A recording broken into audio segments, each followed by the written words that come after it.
Seorang diplomat muda Indonesia, Setro Leonardo Purba, tewas dalam serangan bersenjata saat bersepeda di ibu kota Peru hanya beberapa meter dari kediamannya. Setro, yang menjabat sebagai penata Kanselerai Muda di Kedutaan Besar Republik Indonesia atau KBRI 5, ditembak 3 kali oleh pelaku tak dikenal pada Senin 1 September 2025 malam waktu setempat. Saat kejadian, ia tengah menikmati waktu bersama istrinya yang selamat dan kini berada di bawah perlindungan ketat otoritas lokal. Penembakan terhadap perwakilan diplomatik Indonesia ini memicu keprihatinan mendalam. Tidak hanya karena sifat brutal serangannya, tetapi juga karena dugaan kuat bahwa peristiwa ini merupakan aksi pembunuhan bayaran. Kepolisian Nasional Peru telah mengerahkan tim investigasi khusus. Komisaris Guvar menyatakan, kami menduga motifnya bukan kriminal acak tetapi serangan yang sudah direncanakan. Peristiwa ini menambah daftar panjang insiden kekerasan terhadap diplomat di luar negeri. Pemerintah Indonesia melalui Kementerian Luar Negeri kini telah berkoordinasi dengan pihak setempat.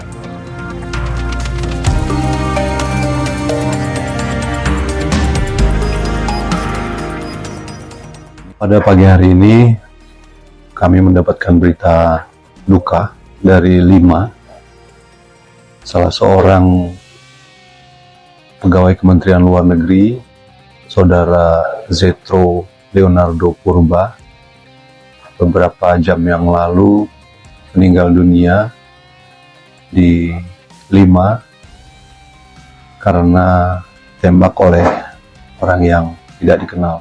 Download Tribun X sekarang, menghadirkan lokal menjadi Indonesia.